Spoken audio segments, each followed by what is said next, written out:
सो मोई पावा निर्मल बरगण सो मोई पावा मोहि कपट छल चिंतन भावा मोहि कपट छल चिंतन भावा निर्मल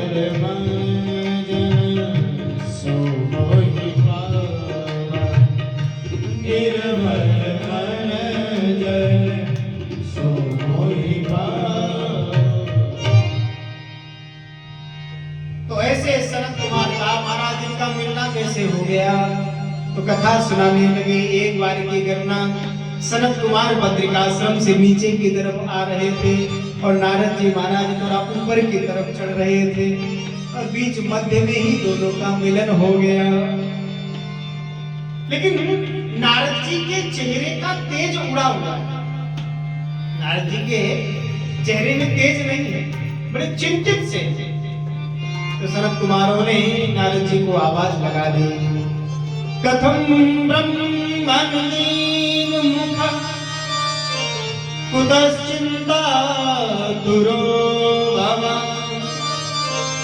त्वरितं गम्यते कुत्र कुतश्चागमनं तव।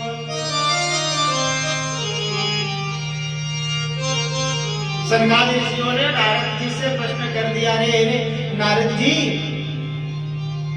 ये आपके चेहरे का तेज क्यों खत्म हो गया है? कथम ब्रह्मन दीन मुख। महात्मा का काम है कि संसार के लोगों के चेहरे पर प्रसन्नता लाए और आप स्वयं चिंतित हैं, संसार की चिंता को दूर करे, वही तो महात्मा है। जो बिगड़े हुए काम को साधे वही तो संत है, वही तो साधक है। और यहाँ आप ही परेशान दिख रहे हो, कारण क्या है? आपके चेहरे का तेज क्यों उड़ गया है? आपके चेहरे को देख करके ऐसा लग रहा है कि जैसे किसी धनवान व्यक्ति का धन लूट लिया जाए, एकाएक उसका धन चला जाए, जैसी उसकी स्थिति होती है वैसी आपकी स्थिति लग रही है। आपके चेहरे का तेज कहाँ चला गया? आपका क्या लूट गया? तो नारद जी सनकादि ऋषियों के चरणों में गिर गए और कहने लगे, भैया क्या बताऊं, मैं देवलोक में था और अनायास ही मेरे मन में इच्छा हुई कि मैं सत्संग करूं। तो मुझे याद आया, सत्संग यहाँ तो मिलेगा नहीं। सत्संग कहाँ मिलेगा? बोले सत्संग तो पृथ्वी में मिलेगा। तो मैं चल पड़ा पृथ्वी की तरफ। अहम तो पृथ्वी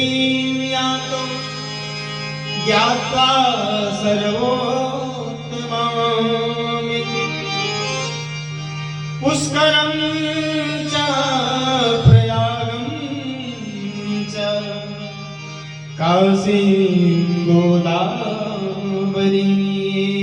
तथा।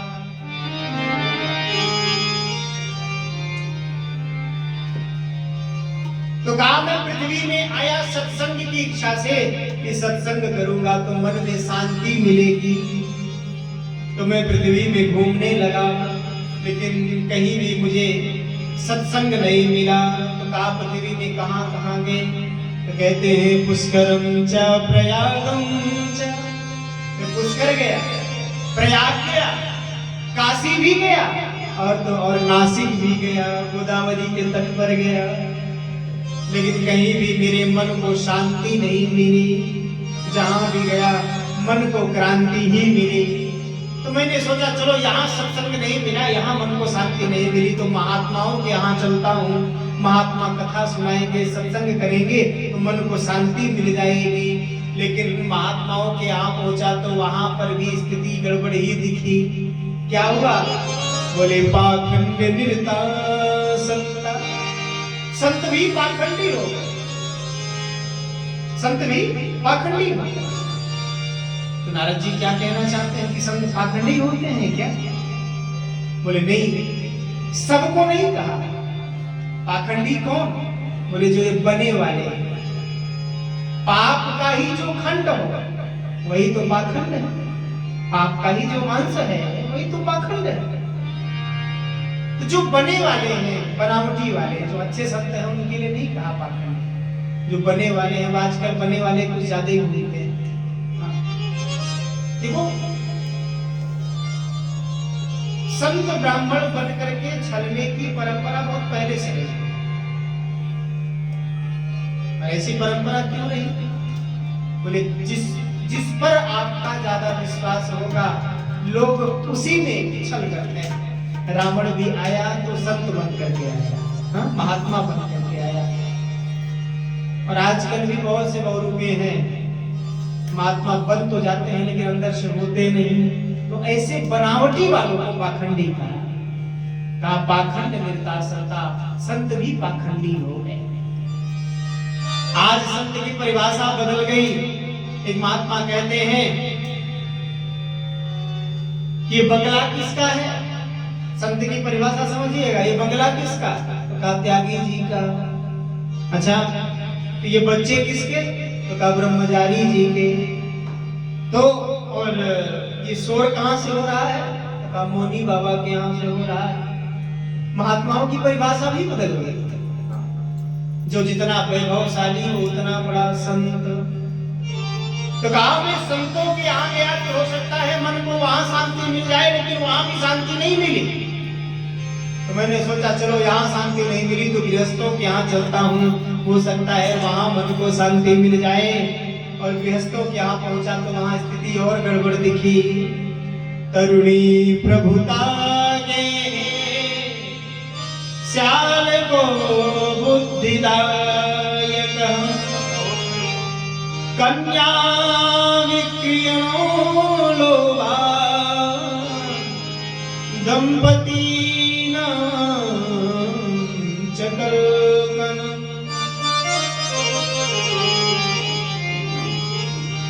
गृहस्थों के यहाँ पहुंचा तो वहां की स्थिति, बोले बड़े बुजुर्गों का सम्मान खत्म हो गया है। बड़े बुजुर्गों का सम्मान नहीं रहा। कोई भी विचार विमर्श करना होता है तो बड़े बुजुर्गों के से विचार विमर्श नहीं किया जाता। घर में बड़े बुजुर्गों के नहीं चलते तो किसकी चलती है? बोले तरुणी प्रभुता गे है, घर में नई नवेली दुल्हन आई है उसका चलता है।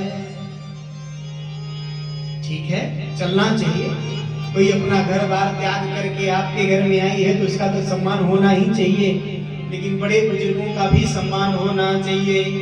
तरुणी प्रभुता गे है, और उस पर भी कोई विचार विमर्श करना हो, कोई परामर्श लेना हो तो बड़े बुजुर्गों से परामर्श नहीं लिया जाता। किससे लिया जाता?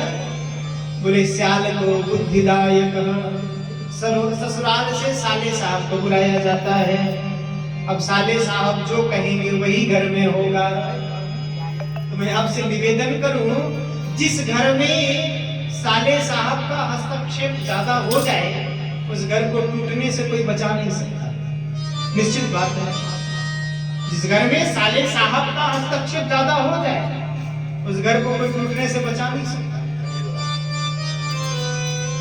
हमारे ब्रज में कहावत है, घर बिगाड़े आरो और दीवार बिगाड़े आरो और घर बिगाड़े सालो।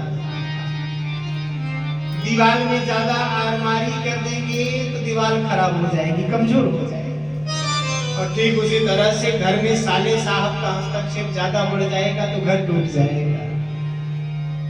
अब ये किसी साले साहब की बेइज्जती नहीं है, लेकिन साले साहब लोगों का इतिहास बहुत अच्छा रहा नहीं। सपनी भी